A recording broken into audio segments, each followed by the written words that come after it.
people that you ever did see. Younger than springtime or a newborn baby. And the show is gonna surely make you shout. Yes, ma'am. We're talking about 5 questions with James and Jam. Yeah, that's it. Uh-huh. Yes, good evening, good evening. Look at this wiggle. Look at this. Oh, you got extra jiggle in your badiggle. I know. Oh, I'm loving it. I ran out of duct tape. That's what it is. Oh, honey, how are you? Happy I'm Thursday. good. Welcome to the show, 5 Questions with James and Jam. Welcome. I am Jam, John Andrew Morrison, and that lovely, effervescent, delicious wonderment is James Jackson Jr. Yes, everybody. Hello. We're here. We're glad to be with you.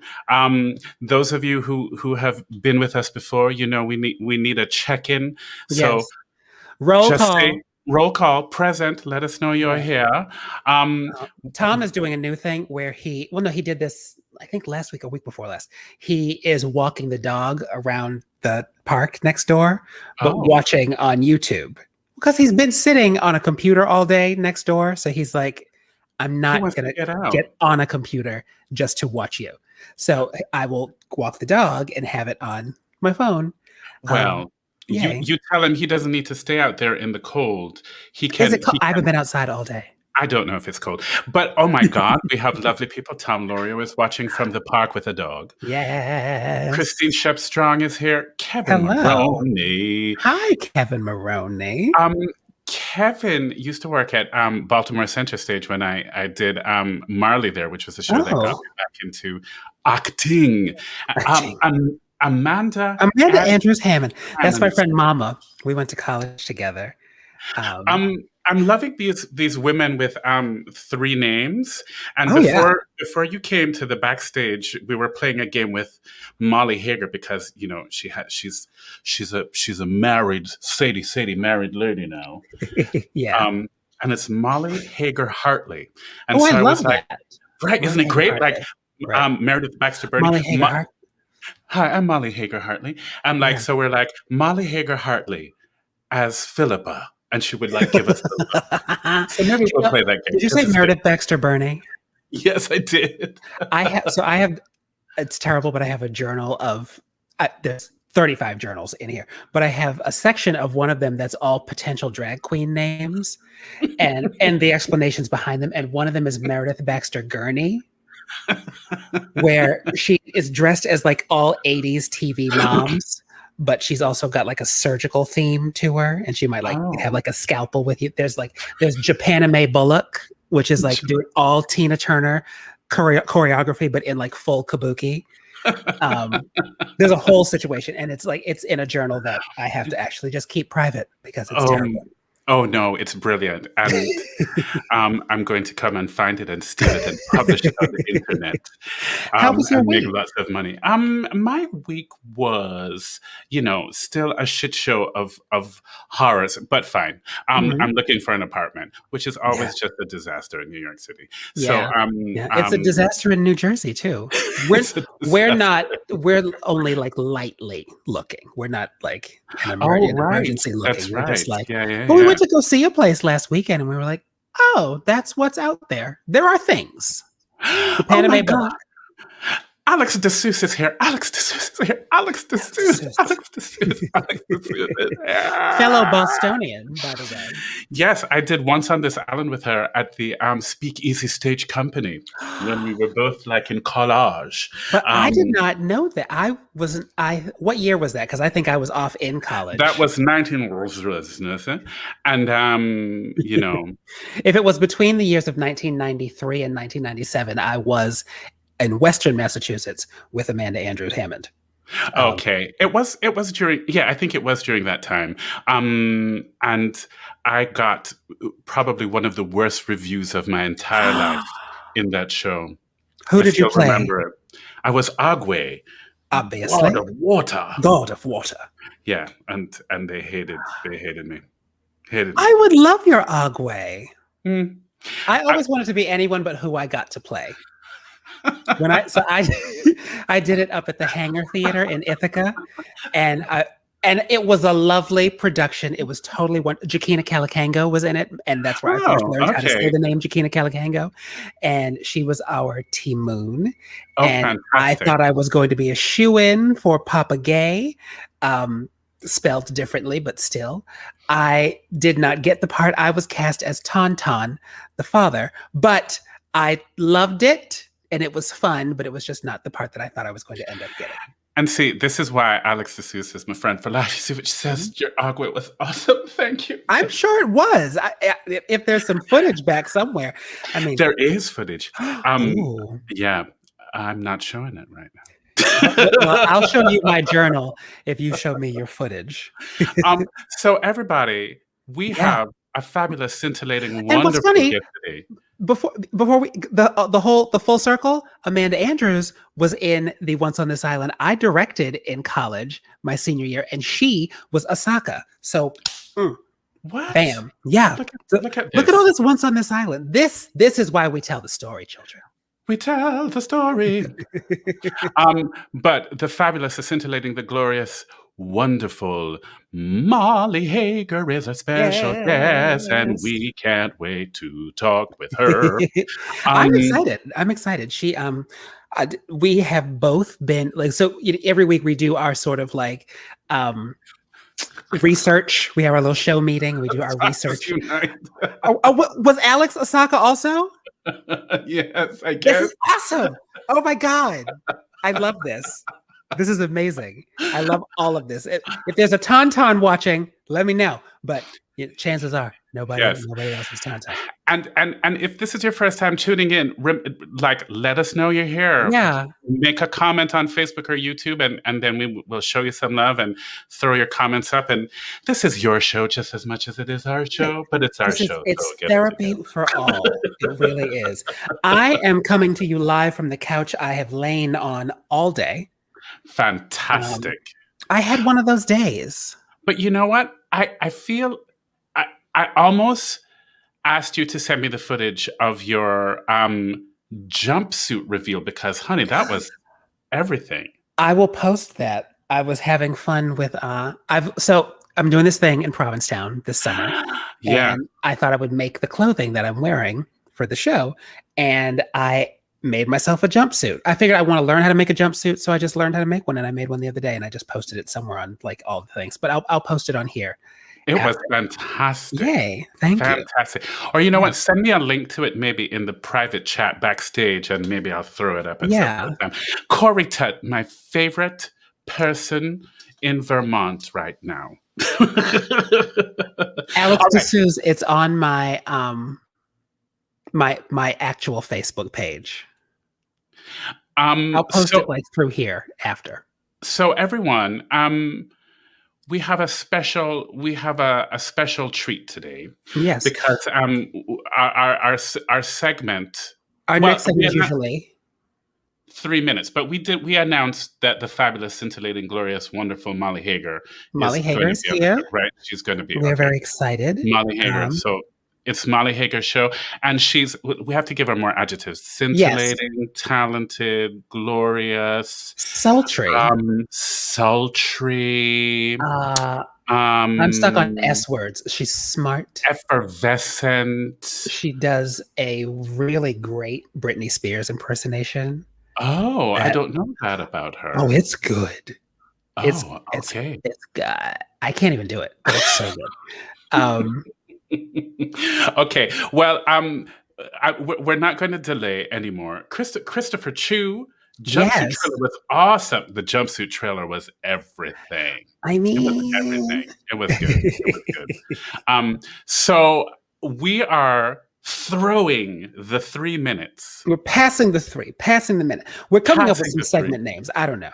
Alternative segment names. But usually we riff for 3 minutes on something. And this week we wanted to pass the minutes.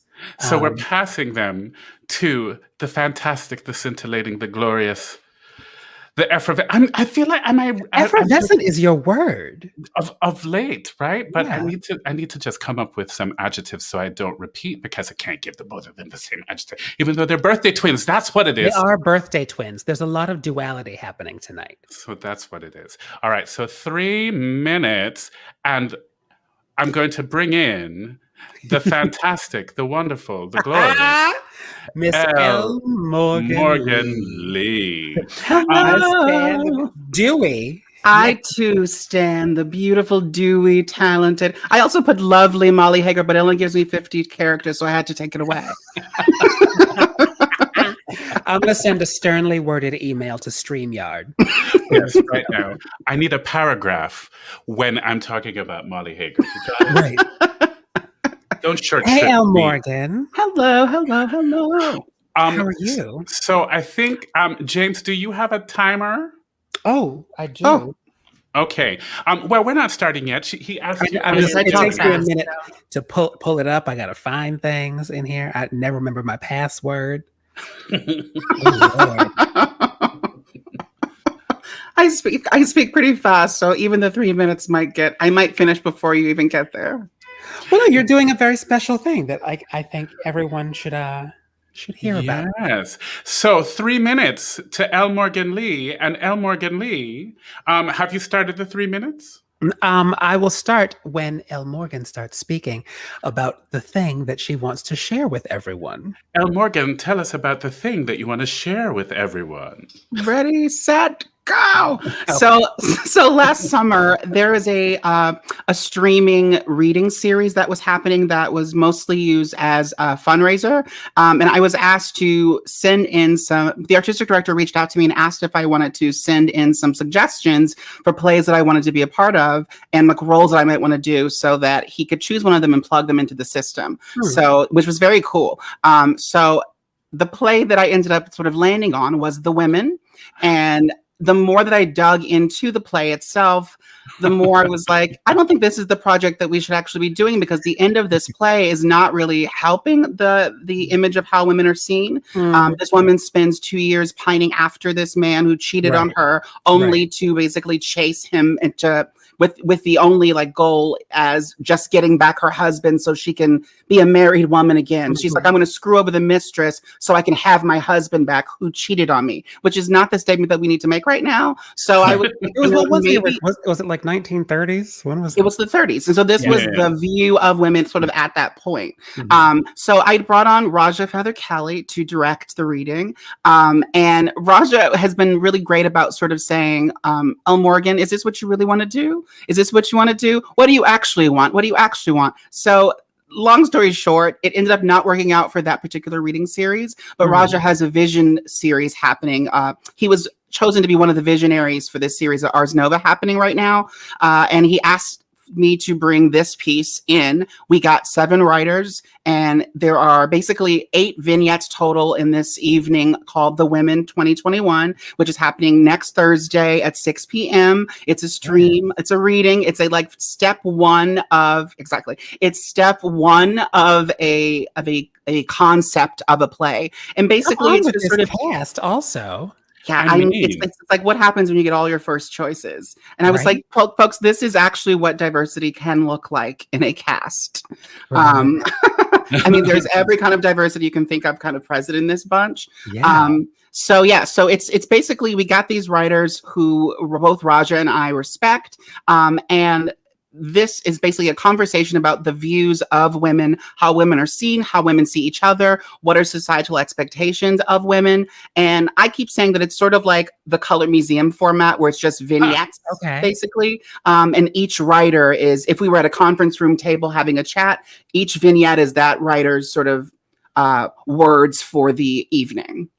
Well, I mean, I think the cast is fantastic, and we'll just we'll name some of them. Dane Figueroa Aditi, Kim Exum, who you know from last week, Jordan Ho, Lakrita, me, Ronald Pete, Anish Chef, and then it's directed by Raja.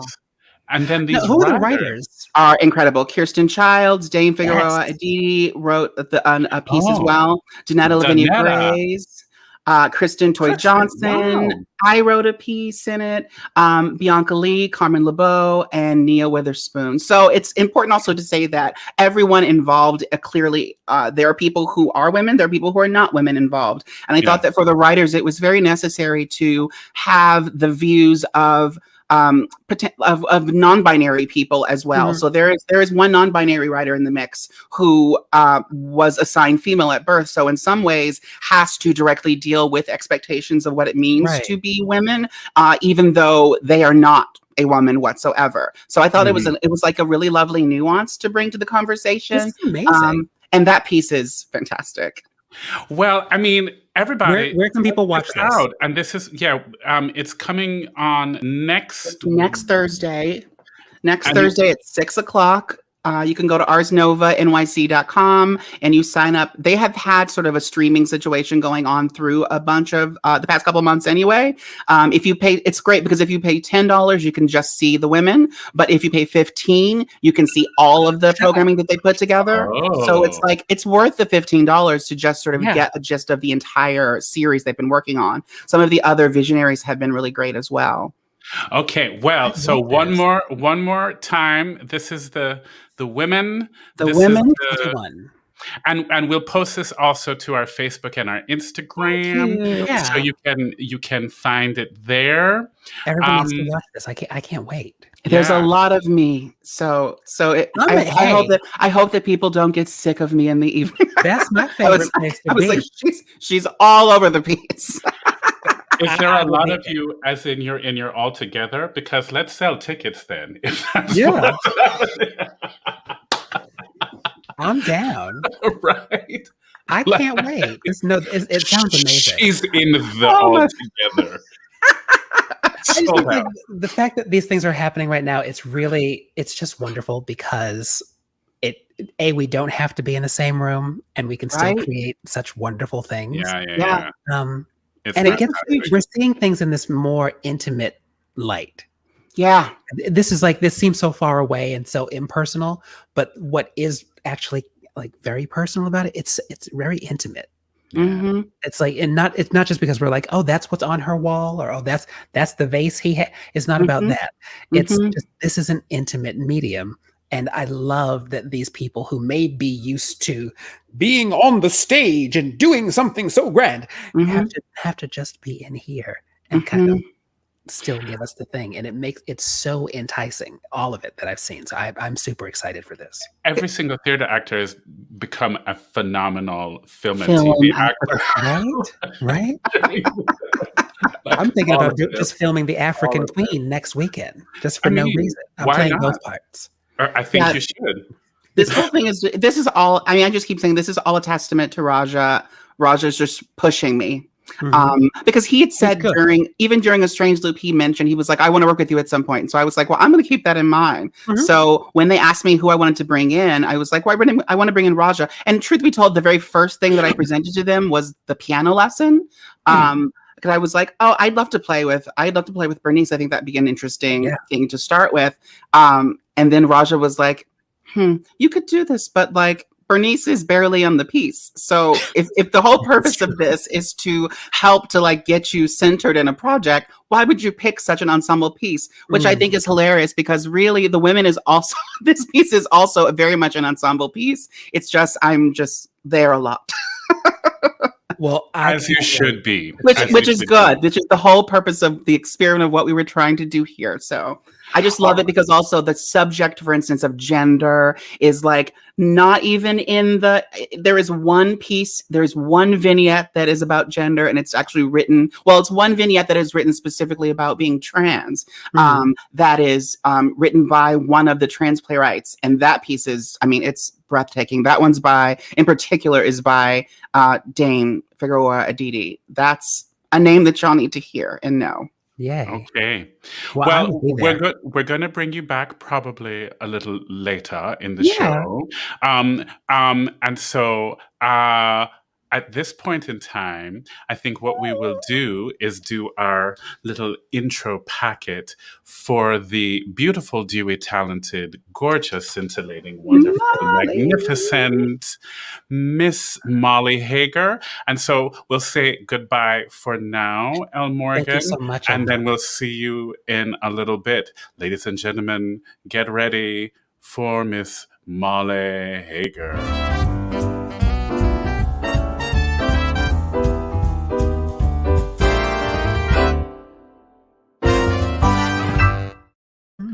Well, hello. Hello. Hi. How are you, special Hi. sauce wonderful? I didn't know what you were going to bring me because I wanted to be like, hi. Oh, hi. With you guys. Well, would you like me to bring you in again? Yes, please. Okay. All right. Okay. Ladies and gentlemen, Miss Molly Hager.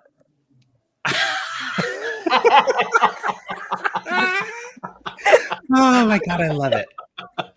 We could play this game all night. All day. I know, we have to do a thing with entrances and exits. I love that. Yeah. How are you? I'm crazy. You know what? I'm so happy to be with you guys. Obviously. It's so funny. Like, we were supposed to like say all of like your biography stuff, and we didn't because we just love you. Like, you know, like you were in Waitress on Broadway from the beginning to the end, and you were doing Whisper House, and most importantly, you're Michael R. Jackson's muse. Yes. Yep. You are. Like, there's so many things. My greatest role is Michael R. Jackson's muse. Yes. I mean, come on. Like, how many things has he written for you? And how many things it's like, no, you can't sing that. That's Molly Hager's song. I'm sorry, but you should not sing Secretly Hoping because that is Molly Hager's I don't want anyone to ever sing it. Why are you singing Oh, Mr. Drew? I've never heard anyone else sing. Territorial. A little bit, right? My first even knowing of you was through you singing those songs, and I was like, oh well, automatically, no one else is singing that. Ever. No one ever. I don't ever want anyone else to sing. But we'll get into all of that. How are you? How are you? You're good. You're happy. You're healthy. You're safe. You're safe, healthy. You got a new kitten. I have a new cat, the Goose. He's the best. I'm honestly hoping he comes over because I want him to be on the show. Oh, they okay. do that. Our dog does that. We got a new dog during this, and he's the cutest. He would do things like that. He'll just be like, what's that? What you doing over there? He wants to be in showbiz. Yeah. Yeah. And you're a newly married lady. How is married life treating you so far? Oh God. It's so nice. It's funny. Like I feel like everyone says the same thing, but it's kind of not different than it was before. But it does feel really nice to say husband because it just feels more official. Oh, yeah. That's fantastic. Yeah. That is fantastic. And yes, everybody, if you have any questions or anything that you want to ask Miss Molly Hager, please feel free. And we'll throw them up on the screen. Throw them up on the screen. So we do, when we have someone coming on every week, we have like show meetings during the week where we're like, okay, we have to research this person and do like deep dives and like get like up in their lives and just figure out like things we always wanted to know. So we've done deep dives on you. But like, it's also like, it's all things we knew or just like, it was a pleasant dive. It was a lovely, lovely swim. Yeah. Well, I mean, I think, we can like pre-set up the question because like one of the things that we just love, your mom was on Dynasty back in the day. Yeah. Like it's possibly there's like I can't decide what my favorite nugget is, but it's one of my favorite nuggets. And she was like she did like one of those like big TV miniseries in the 80s too, right? She was like the lead North and South. Yes. So like your mom was it. The like sexy villain. She was the sexy villain. I remember my mom loved watching North and South. So I know I was like in the room for it. Mm-hmm. That's Like that's and then your dad was a musician at the same No, that's a lie. Wikipedia chose the wrong person. I don't know. No, sir. Is connected to me forever. That is so funny. Hysterical. I don't know how to fix it. Like I don't know what people do to fix Wikipedia, but that's not my dad. My dad does not wear a fedora and like that's not because there's this whole narrative about this like heavy metal rocker dude. No, sir. No. Oh my I should God. actually say that my dad does wear a fedora, but he doesn't have like that intense of like a There were mutton chops. Yeah, there's like a thing happening with that Chris Hager. Wow. But my Chris Hager was a grip for many years, and actually my mom and my dad met on the set of North and South, and they got married 3 weeks later. Wow. Oh my God. That's amazing. Yeah. So you're like the show business thing is in your blood. Yes. In your DNA. So this is the thing that like when we figured that out, even though we did have we had heavy metal dad. We did. But still, we were like, wow, that means that she's kind of always had this in her blood, in her DNA. She's from this world. And I wondered, did she ever have to like defend? We had to be at the like Thanksgiving dinner table, kind of defending. Yes, that's what I want to do with my life. What are you studying? I want to be a singer. I'm going to be like to Broadway stuff and some uncle being like, really? Always. So it was fascinating that and we're assuming that like you didn't have to go through that. I did not have to go through that. You had supportive, not that our parents are not supportive.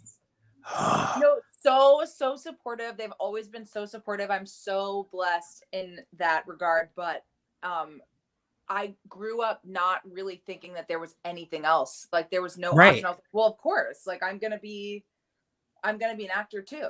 Like this is what we do. Thought about anything else. Wow. So like, and then I was like, oh, it's like hard. Right? It's like hard. I have to like study something. Yeah. They're like, there's a lot of words. Yeah. Yeah. Did they ever give you any advice that you still like tuck away or like to this day about life in the biz? I think that because you started pretty young too, right? So young, yes. If you did the deep dive, you really. I saw a photo of you and John Travolta. That. Yep. It's on my mind. Yes. What was the question? My brain doesn't work anymore. Did they give you any like advice to like the advice make it through? They didn't really give me like advice that sticks out, only because I was sort of with them daily, living it. Like that's true. Yeah. I just some of my earliest memories are my dad was the grip for ER, and they set up like in the X-ray room. They set up like a little bed for me, so I would go in the X-ray room while they were shooting, and I would sleep there. And it was just like it was just a part of my life. Right. I feel like they were just very supportive, and were just sort of like always be yourself, be kind, all good people things to say to other people. Those are excellent nuggets to give someone at a young age who is interested in going into this business, because if you don't have that, and we've met people that don't have that, or it's clearly, you weren't brought up right. So that is helpful information. Yeah. When you're starting out. One of the things that we love when you sing, we just love it.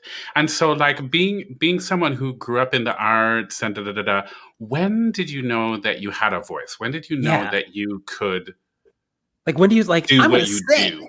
Yeah. Oh gosh.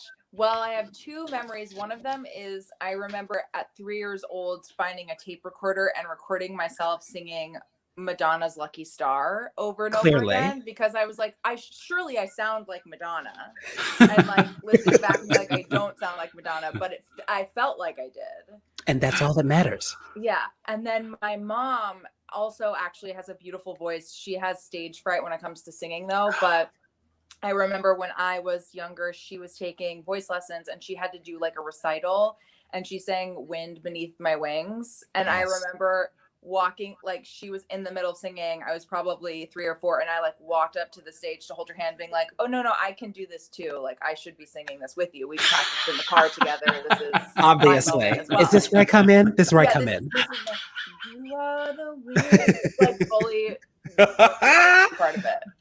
Oh my God. I think you're a natural. That's what it is. Like that's your world. Yes. It is That is your definitely my world. world. And my I mom love that. introduced musicals to me like very early on. We just sang them in the car. So I don't really have a specific moment of being like, oh, I want to pursue singing. I was just like, right. oh, I like this too. Right. Oh, that's fantastic. That's lovely. That is I love that. I think we get a lot of our influences from our parents, obviously. Mm-hmm. And especially like my mother played the piano. So I naturally was like, I got to know, what is that? I have to do that.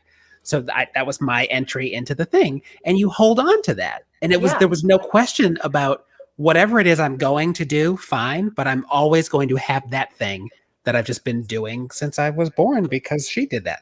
So it's just, I love when it's a part of you in some way because it's like, it's just a nice thing to carry with you. I was an outlier. The Stella Maris choir was terrible. So I didn't grow up with good singers at all.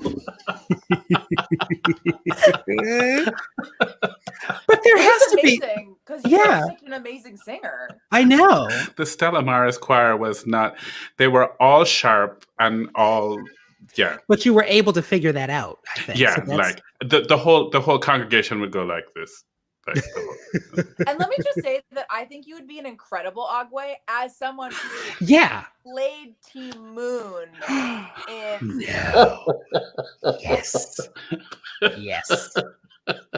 I have an even worse one than that. I have an even worse one. I mean, the Once on This Island that I did in college was technically all white folks, and I was I directed it. So, but they give you, or they did in 1997. Yeah, they give you the word changes that you have to make, and there's like 6 words that have to change in the entire piece, and it just becomes about poor versus rich. Yes, but it's still very Caribbean. Oh yeah. When I had to do the T Moon dance when she like busts out, right, which is like, just being like. I love it. Again, these are all things that I need to have footage of. Okay, but this is the one that you need even more. Yeah. In 7th grade, my choir teacher, Miss Shahara, I love, I don't know if she's alive. I hope she is. She decided that we needed to do a 15-minute version of Porgy and Bess. Oh my God. I was Bess. And now again, obviously. You're not even, and the guy that played Porgy, also white, but rode on a skateboard on his knee to show that he was crippled. It's lightly method, but oh my God. Someone pulled him with a rope on a skateboard. And was the audience moved by this? Did people? Oh, no. I'm sure everyone was incredibly offended, and like in rehearsals singing "Porgy, I's your woman now, I as I is." Yeah. I was like, this doesn't feel right. And the night of, the night of the concert, I remember going to Mr. Hart and being like, I'm sick. Okay. I'm not sing it. sure. And so I didn't sing it. I just was on stage being like, and wow. then I cut the curtain. Well, look at you. You had the wherewithal. Boundaries even then. You were like, no, ma'am. That's amazing. That is, well, it's weird because I think right now we're hearing like, I've been talking to all these like high school kids and college kids, and all of these professors and teachers are working so desperately to fix.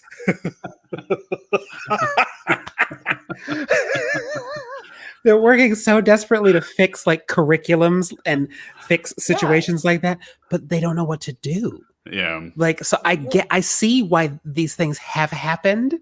Yeah, I totally understand it. Yeah. It's just that, I mean, maybe just anything other than Porgy and Bess. Anything. Literally anything. Anything. Literally anything. Yeah. Wow. Again, footage. Oh, well, Alex, hi. he wants to say, well, hi. Hi. And good night. And good night. So I am a huge superhero person, and I love like X-Men things and the Avengers and all that type of stuff. And so therefore I also love an origin story. And so I have to, and there's only certain people that I can ask this to, because not everyone is in that world. Yeah. But we have all talked about this. We talked about it a lot during A Strange Loop, and you are another person we get to ask this to regarding your origin story. What is your Michael Jackson origin story? Like, where did you meet Michael R. Jackson? So I went to NYU for undergrad. Yes. And I never did any of the shows while I was in school because I worked after school, and so I could, I had to like help pay for school and all this stuff. So I didn't ever do any of the performances. And then my senior year, second semester, my parents were like, "You have to do a show. Like, don't work this semester. We'll take care of it. We'll figure it out." And NYU decided to choose Michael R. Jackson and Rachel Peters' show Only Children as the main stage. It's so good. Which is so good, but I'm like, the show is so good. They chose it.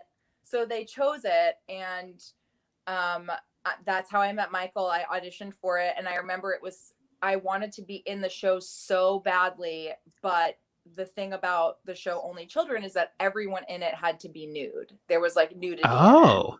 And I've just learned about this show, like what it was actually about in the last 24 hours. I knew the title for years, but I'm fascinated by it. Polarizing.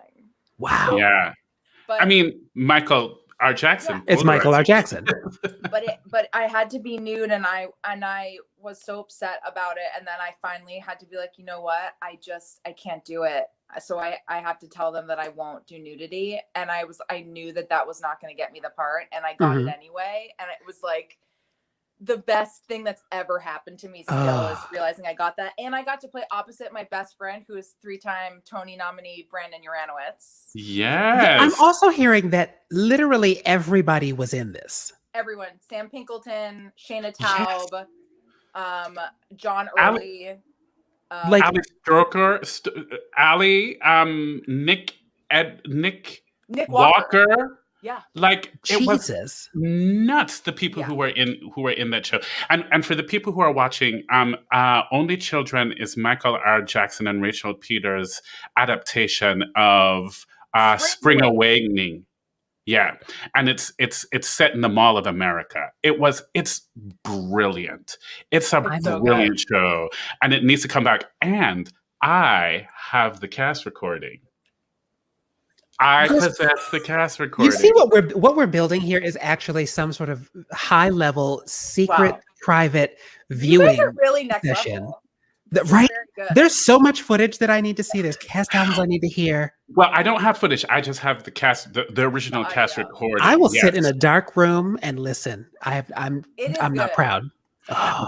But the show is it was everything. And she sang a Britney Spears style song called "Not Just Hit Me." It was about her getting hit. I was like, oh Lord. But the thing about that show is that when I saw it and like first was like, who is this little baby child with this big voice? I immediately was like, I'm in love with this woman, and it's been such a great thing to see you blossom into the. And that we did together. That was my first concert that I ever did. Was Michael's concert. It was October 4th, 2008. Yes. First concert I've ever done, and we did it together at Ars Nova. Yeah. That was the first time I ever sang periodically. Yeah. Wow.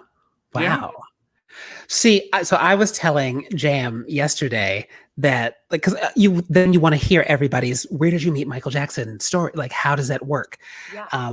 So my meeting of him was through Rachel Peters, who I had met in Boston when she was at Brandeis, where she had met Jam, which is insane. No, she had not met me. Oh, I thought you two had met there. No, I had graduated the year before she got there, and I was doing a show at Classical Theatre of Harlem, and she came with Michael to see it. And then after she went, "Are you John Andrew Morrison who went to Brandeis?" And I was like, "Yes." And she was like, "They're still talking about you there." That's a good sign. Yeah, that is but a no, good sign. I met Rachel before I had left Boston. She was there at Brandeis, and she was like, "When you get to New York, look me up." So I got to New York, and I knew 2 people, and I called her, and I was like, "I'm here, be my friend." And she was like, "Okay, slow down." But she did say, like, what you need to do also is meet my friend Michael R. Jackson. Yeah. So I met him, and he had a concert coming up at Joe's Pub. And he was like, "So would you like to be in it? Some people have said my stuff might be a little too much for them. Here's the stuff. Rehearsals on Tuesday at like 7. So I did what I was supposed to do. I learned the stuff. I showed up at rehearsal and I loved it. But I also stalked him. And what I was able to stalk of him was videos of you. Yeah. So the only things that I got to see of Michael Jackson were you singing 2 of his songs and Jam singing a song. And I was like, who are these people?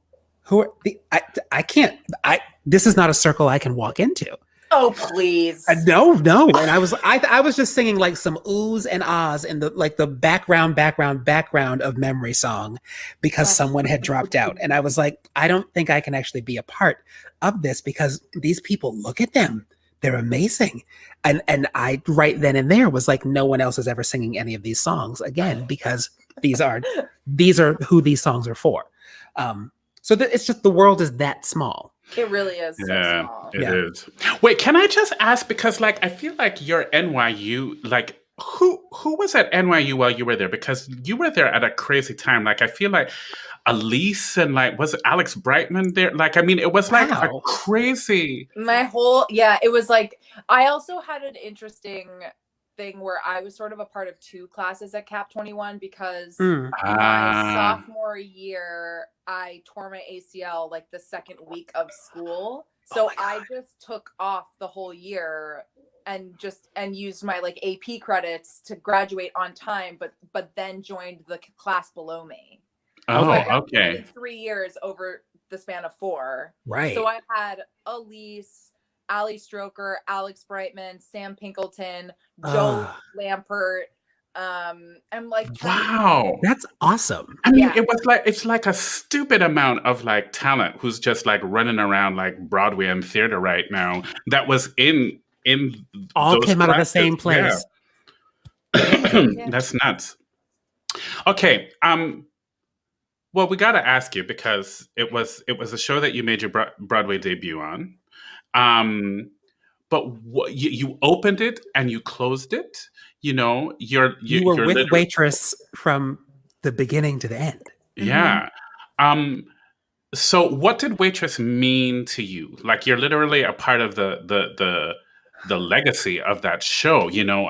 That's because it's a special thing. Like people, start shows, or then people join in the middle, and or people come in like the very end because everybody's left, and now they're just there for the last like couple weeks. But you literally were there from the beginning of it to the end of it. Yes, years, right?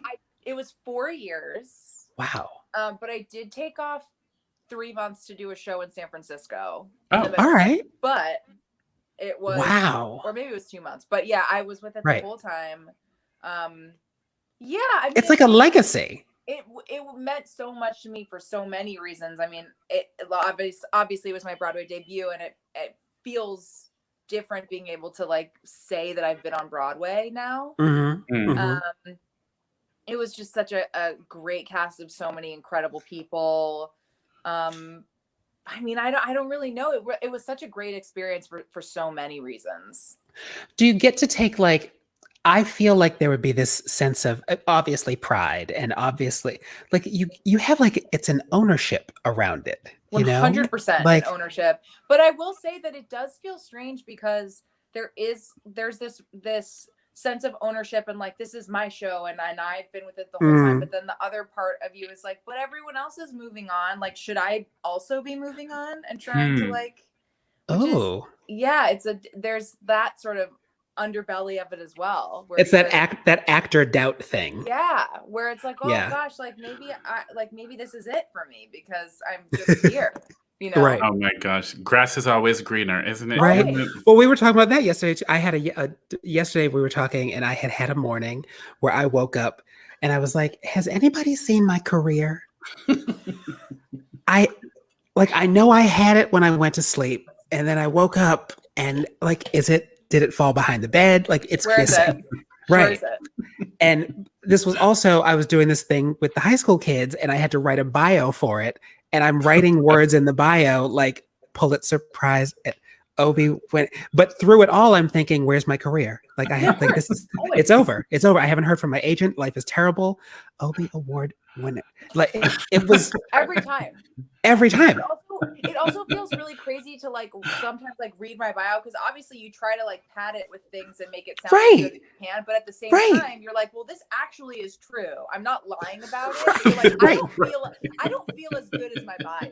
My bio is me neither. Yeah. I mean, it's not like 2006 where for a solid year I had the words hand model in my special skills.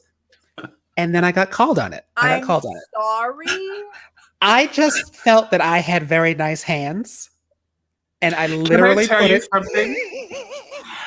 I was a hand model replacement for Titus Burgess. What? Who got fired? No. You remember that scent bead commercial that he did, and they were like rebranding it for Europe, and they needed to do a different washing machine, and instead of like hiring him back to like use his hand to pour the thing in, they hired me for 8 hours, and I literally spent 8 hours going, wow. Was it good money? It was good money. God, that's amazing. I would do that. Jason VC. I love VC. I mean, I thought hand modeling was where it's at. Honestly, I would love to be a hand model, but I bite. Yeah, constantly bleeding. Yeah, I can't do anything about it. I can't be a hand model. My god, it's not in my future. And they had like his coat that he wore, but literally it didn't fit, so they just basically had it on like just the one shoulder, and then like clipped to my shirt. And I need so much footage all day. Yeah, same. There's so many things I need. I need all the footage. Wow. So there's this thing that when we were talking about like what we know of a Molly Hager, and like the word that kept coming up for between the two of us was always like, well, obviously. Yeah. So it was like when we heard, so I remember hearing like, oh, Molly Hager booked Waitress, and we were like, oh, well, obviously. That's and then it was like, Molly Hager's gonna put out an EP, and I was like, what? Obviously. Of course. And we're gonna love it. Right, like obviously. It's so there's this natural thing of like, yeah. Like that's so nice. It's between like the two of us, like we just kept saying it over and over. And we were like, wow, I think I've just always felt that way when your name comes up. Like it is just a feeling of like, yeah, yep. It's very yes and like I want more, and it's coming, and whatever it is just makes me happy. Have you seen my career? Do you? Look, it's probably on vacation with mine. They're probably on a trip together. They're on a trip together. They're on vacation. That's what they're doing. Molly Hager, you're in for it now because Michael Jackson just popped into the. Yes. So, but you know what it is too. I think it's like you're happy when good things happen to good people, and like you've always been so kind and so humble.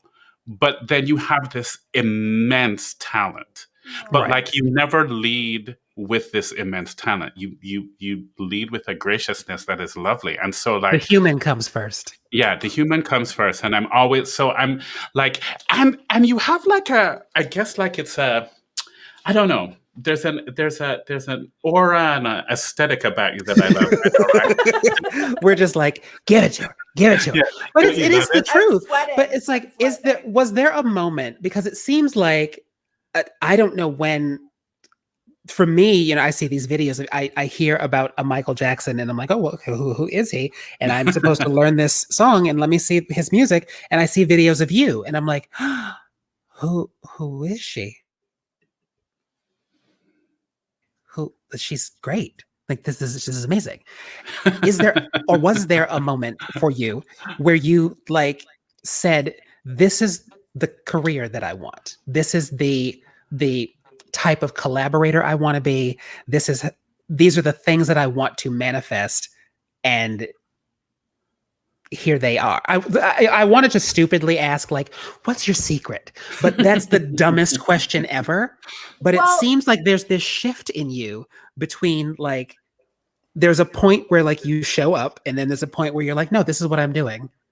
And we all just go, that's obviously. Really nice. I think that what we were saying before is like, I just think that we never think about ourselves the way that other people do. Just like we were like, where's my career? And it's like, you come to someone else and they're like, you have a fucking career. Yeah.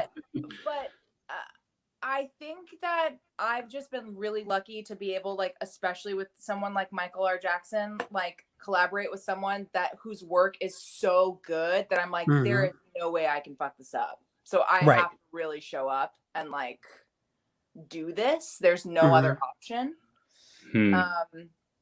But I think there's something incredibly, I mean, like, not to downplay the immense talent, because I mean, the people you get to collaborate with are bringing fire, right? Like, so you're collaborating with Michael, you're collaborating with Joe Iconis, you're Duncan Sheik, with Duncan Sheik, and like, I mean, it's like it's not, you're not like collaborating with Boo Boo Watson from the Valley. You're like, I would love although I have heard that Boo Boo does some wonderful things. I heard Boo Boo is doing a production of Annie out with the Montauk Players, and I can't wait. I cannot wait.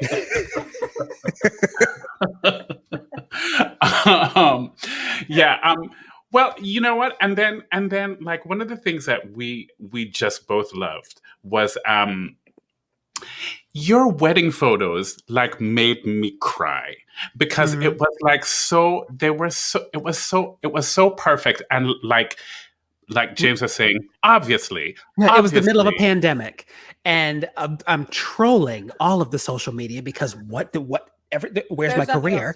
My career had just left, and I'm trolling social media, and the most beautiful photos come through, and I'm like, who is this in this like knee-length white jacket? And what are we in the park? Are those pizza boxes in fall? Like, and it was like the only thing I could say was obviously it's Molly Hager, right? Yeah. And so I guess it's like, what did you learn? What did you learn from your journey? As little girl Molly Hager to full grown ass woman Molly Hager, and while you think about that, I'm just going to throw up, Michael R. Jackson has things to say about you. Minus the PTSD. I love that.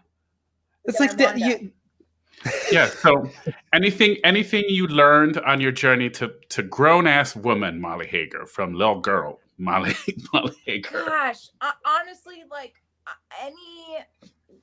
it really is what we were saying before. It's like you just really have to be kind to everyone. Yeah. I feel like that's like the number one thing. Anytime, like I've had, because of Waitress, I had to do so many talk backs with different high schools and middle schools, and they always would say like, what is your advice? And it's like, you have to be kind to everyone, not because you want to get it will make you get farther in your career, but just because it just makes you a better person. And I think that sort of shows you in the best light. Right. I mean, it's I think it's the truth. Yeah. I really do think it's and it's also one of the easiest things to forget. It is. I mean, I have to like catch myself a lot. Like I love a good gossip. I do. To talk shit. And then sometimes I'll do it, and then afterwards I will I'm a Cancer, so I am moody and very sensitive and think about things over and over again. And I will be asleep, and then I'll be like, I said that. That was a really bad thing to do. And then try to be better the next day. But. Right. We all do. It's the nature of the beast. Michael Jackson has a request. So tell us about the movie you did with John Travolta as a child. Was it Mad City? It was called Mad City, starring Dustin Hoffman and John Travolta and Blythe Danner. And she played the museum curator, and Dustin Hoffman was a reporter that happened to be at the museum covering, some shitty story he was upset about. And I happened to be a student at a school visiting the museum, and then John Travolta was pissed because he was fired from there, and he decides to take the museum and everyone in it hostage. Wow. And so I was a hostage, and I had 2 lines.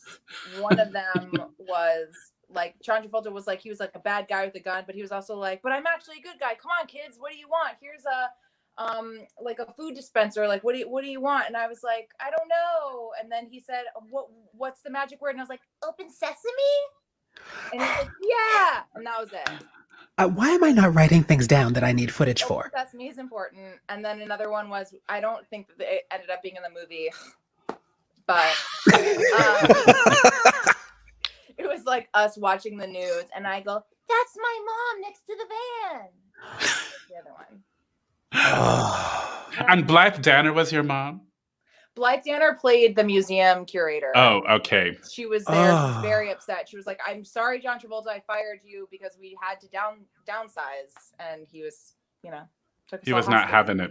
No, he wasn't. Christine Shepstrong said, imagine if everyone acted on that impulse to be Imagine. Imagine. Mm-hmm. Imagine all the people. We can't do that anymore. That song is now.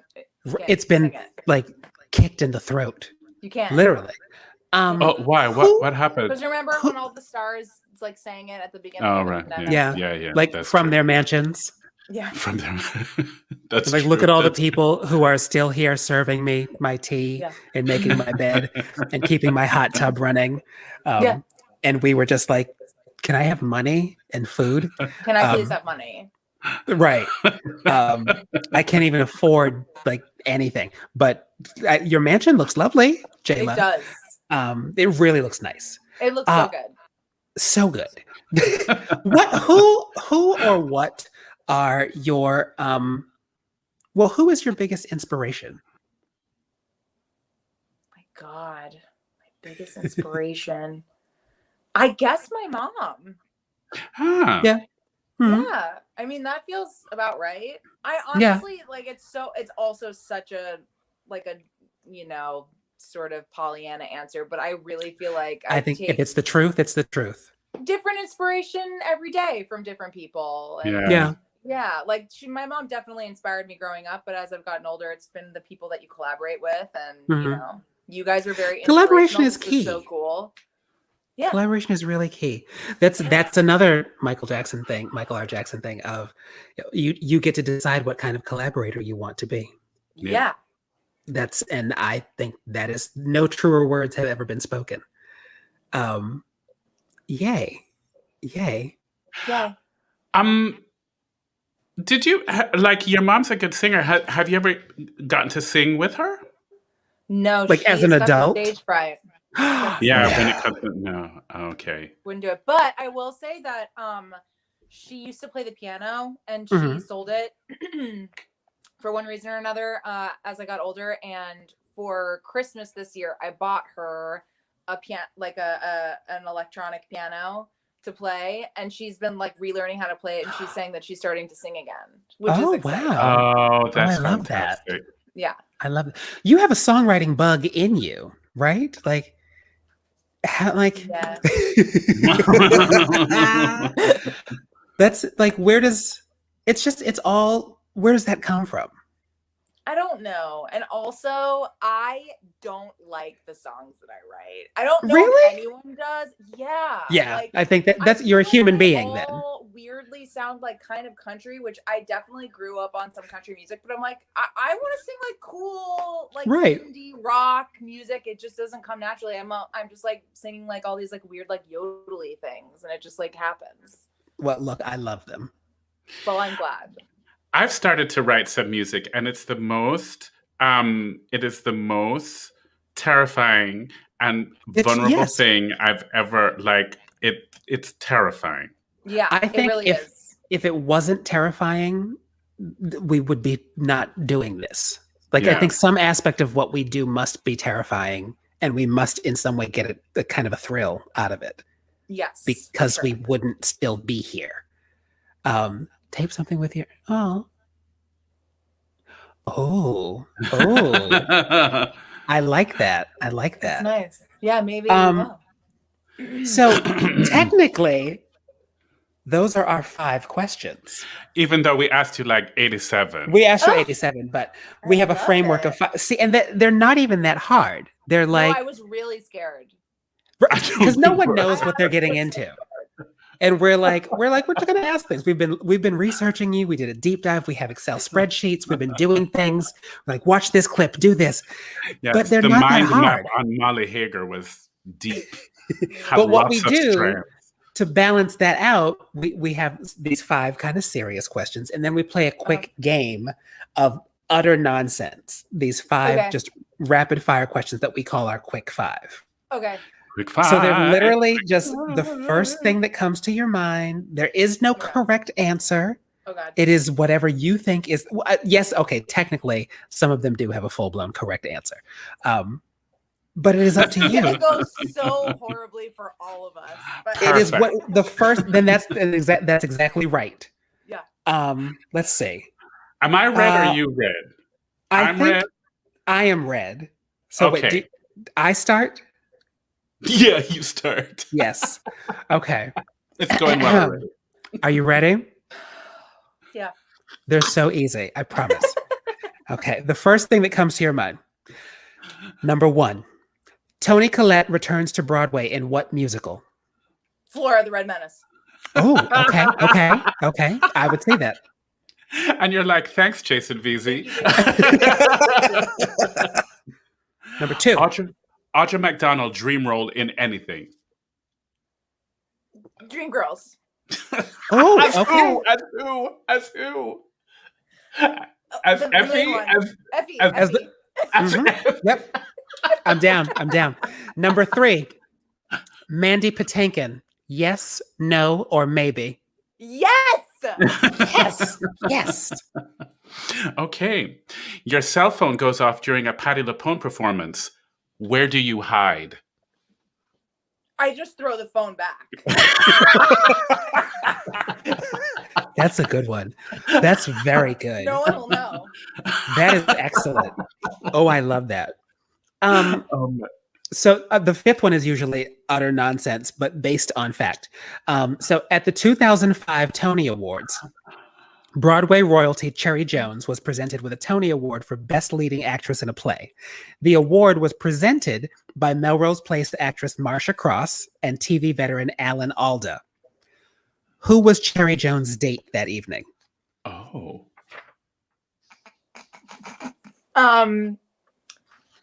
Chris Hager, the music.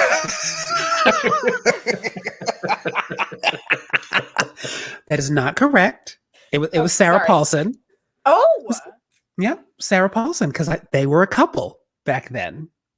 Oh, that's right. Yeah, Sarah Paulson and Cherry Jones were a couple back then. I couldn't figure out what to ask around that question because it was a very interesting evening. I was going to ask what Marcia Cross was wearing because it was pink and it was unfortunate.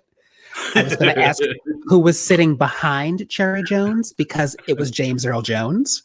And I was like, are they going alphabetical? Like, what happened? Why was Cherry near James Earl?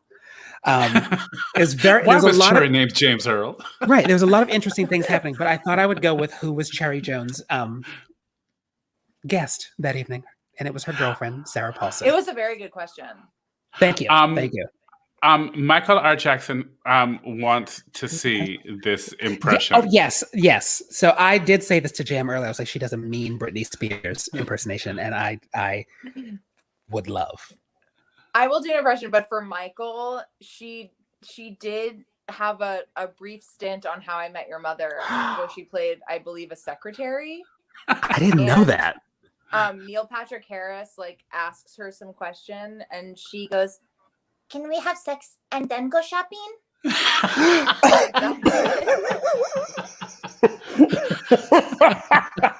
I don't really remember exactly what she sounded like, but that's the line. Well, fantastic. The amount of things that I need footage for, I'm going to be up all night. But I can do the Britney. There's like a recorded version and a live version. There are 2 versions of Britney. Oh, can I hear them? So the recorded one is like, oh baby, baby, how was I supposed to know that something wasn't right here? Yes. That one, and I'm trying to think like what the best like live version of it is. What song it should be like? She's so lucky. She's a star, but she cried.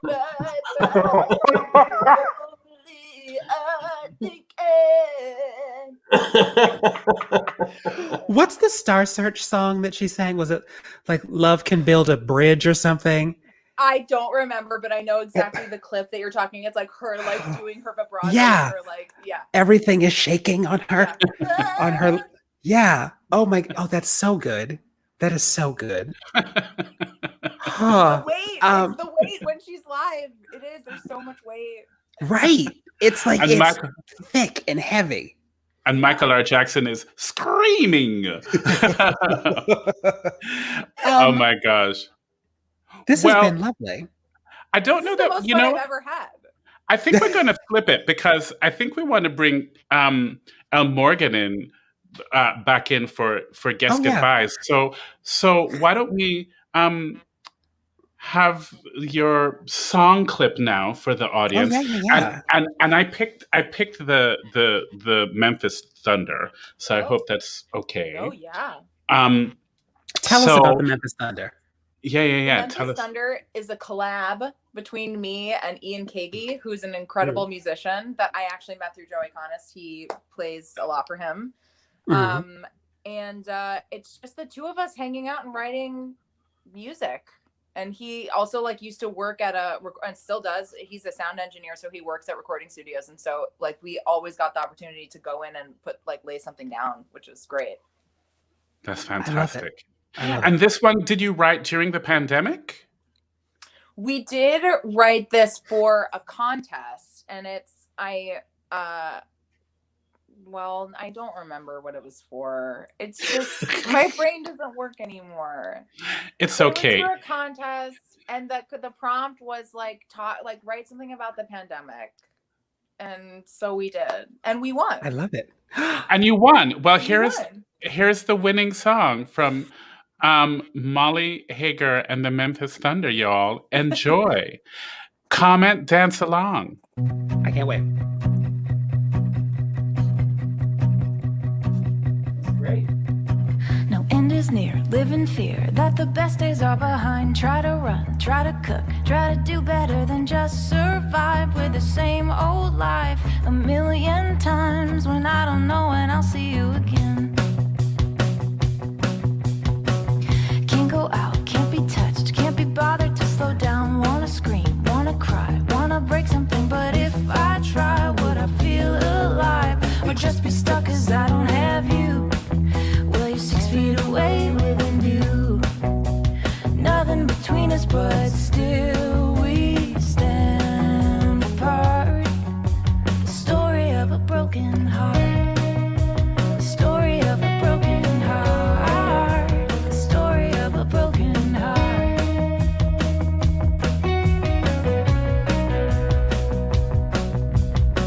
No alarm, wake up late, take a walk to get some air, out of place, out of breath. Yeah, I wanted this to be our time. Can we just rewind? 'Cause I don't know when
of a broken heart.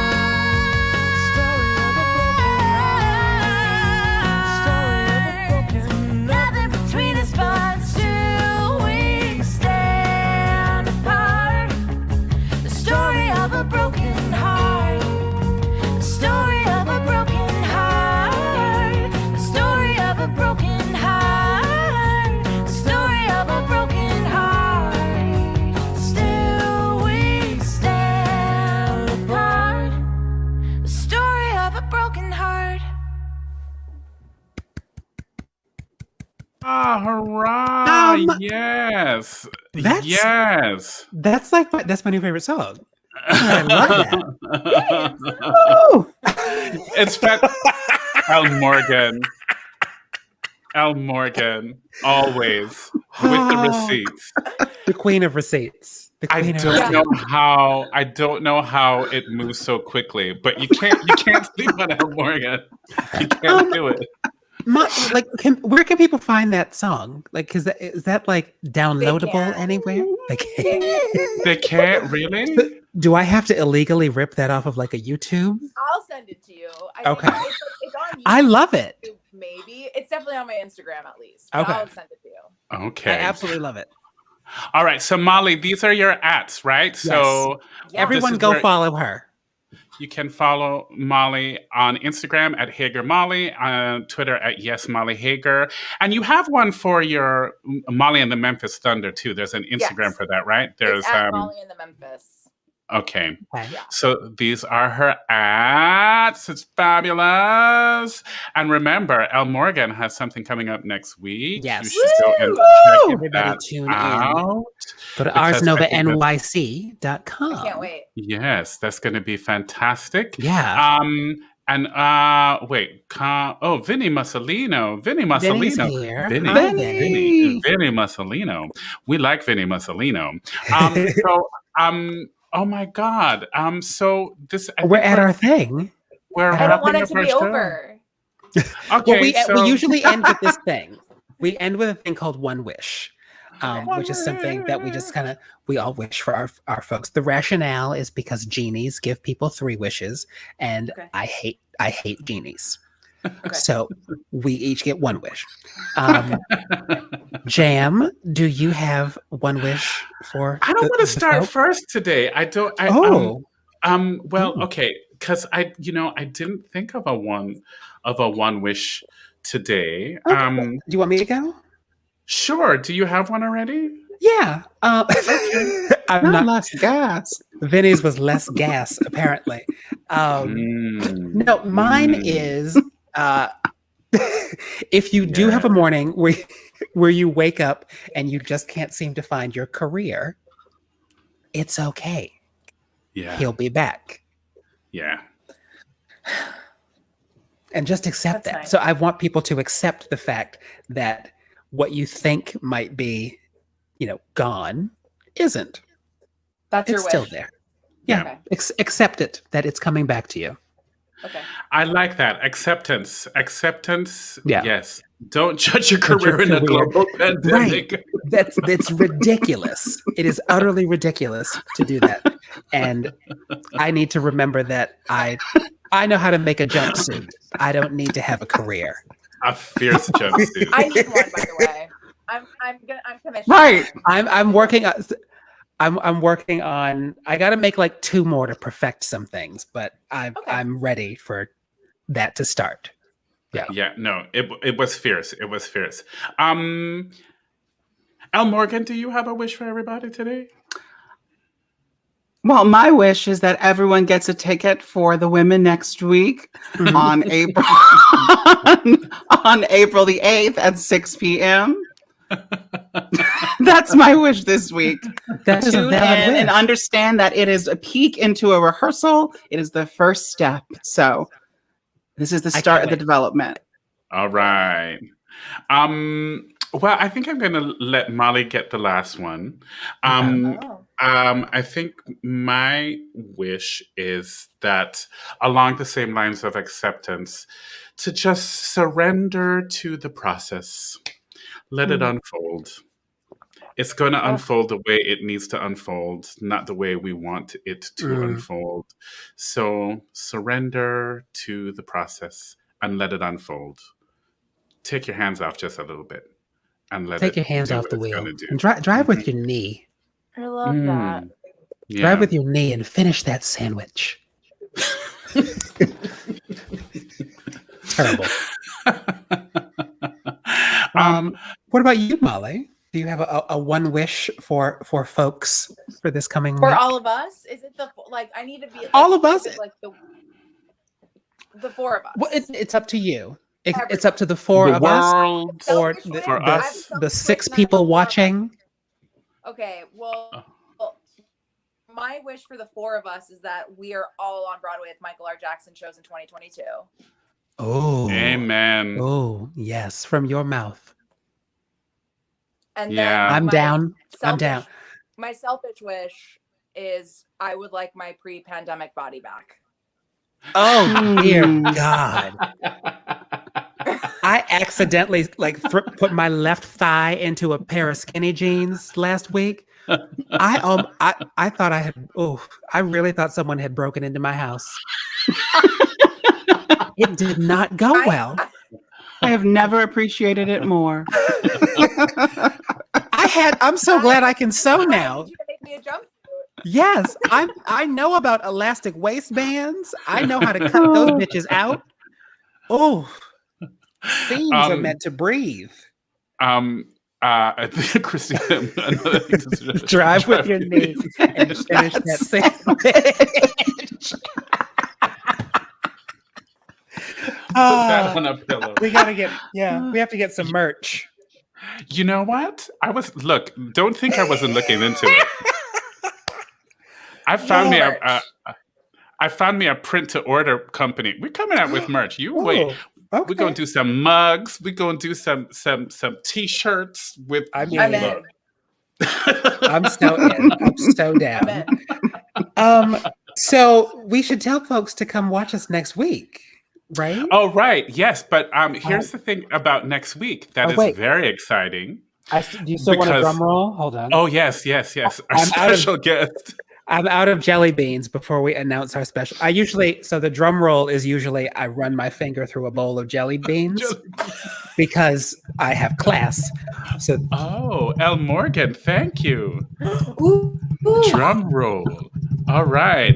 And our next week's guest, us. It's us. It's the 2 of us. We're taking it.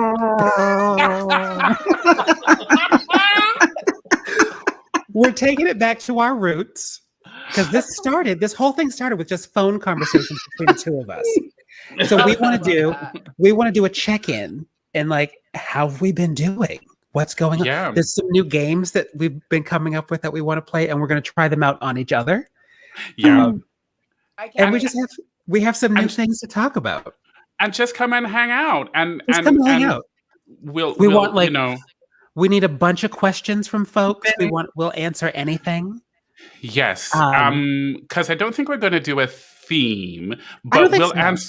But we'll answer each other's 5 questions. You all come with some questions, some clips that I want to play of some things and dissect. Yeah. We have all these little things that we want to do. We want to look back really do at the shows that we've done so far. There's things from that. But the following week, Mr. Jason Veazey is with us. I think that's tax day. Used to be tax day. Remember taxes? Did they extend it officially? They extended it, they did. But I mean, they did. I'm trying to remove my citizenship, but that's a whole other story. So April 15th, we have Jason. And then we hoodwinked Joe Iconis and Lauren Marcus to come on the show. So they're coming. But there's things in the works. Folks are coming. Bonnie Milligan is coming. Bonnie Milligan's coming. Amy and the Amy Lynn, the Honeymoon, and the Honeymoon. So we have some people coming in. Yeah, I'm seconds away from. Don't say it. Okay. Don't say it yet. Don't say it because I'm also working on. Don't say it yet. Yeah, there's things. Okay. Don't say no. We can't say it. We'll tell you guys when we're off. But it's going to be good. It's going to be good. Yeah, and we're both working. Kit. And we're both working on like a big get. Yeah, we both have like, a huge. We'll tell get. you when we get off with everybody else. Is it Sondheim? Sondheim? The problem is we had to send him a computer. Yeah. Next week is actually a fundraiser, so we can raise the money to buy the computer, and then we're going to send it to him. That's true. Oh, look at this. Oh my God, so many handsome guests. Ooh, Alex. I think he's into Alex. What about Jason Veazey? Because Jason Veazey real pretty, and he hates it. He hates it when I like tell him how pretty he is. He gets all like, he gets nervous. Stop it! Stop telling me how pretty I am. So that's what's happening the next couple of weeks. But next week, tune in and watch the two of us do a little check in. And so you all don't log off. I'll just take you out back to the backstage, but we'll end the show. Everybody, it's been delightful. Thanks, does anybody have anything else to say to us before we sign off? Going once, going twice. Okay, I thought of one thing. Okay. All right. I'm sorry. If I could move this camera right now, Tom wish you could. Just crawled into the room. Crawled. Tell him to come in. Come on. Come. Literally on the floor. One thing that I was gonna say is I really did think of a real wish for everyone, which is that we all just need to have more fun. Like doing we just gotta have more fun. We got like auditioning, doing all that stuff. We gotta have more fun. That's it. Yeah. We will. Like this was so fun. This was super fun. And I think like we just have to do these things more. We have to all get vaccinated so we can have like fun park moments. I get my second one on the 15th. This is Zeke. Yeah. Oh wait. Yeah, Molly, I did a one and done. Yeah. Oh, look at you. Al Morgan, I see you selling this show, giving people shoulder. Like, you know what you're doing. Give a little shoulder. I'm going to be in my all together. I'm like, all Onlyfans.com/5 questions with J&J. You guys, I didn't know what OnlyFans was until recently, and I Googled it, and it wasn't the right thing to Google. Oh my gosh. You know, we have to get Michael Jackson to come on the show. Yes. Well, I already spoke to him about it, and he said, "Of course I'll come on. I just haven't booked him." Well, and work on that. And he will, he's going to box my ear when he sees me next because he's like, "You haven't booked me on the show." Why did he sound like Stephen Sondheim right now? I know. You haven't booked me on the show. Buppita, boopita, beepita.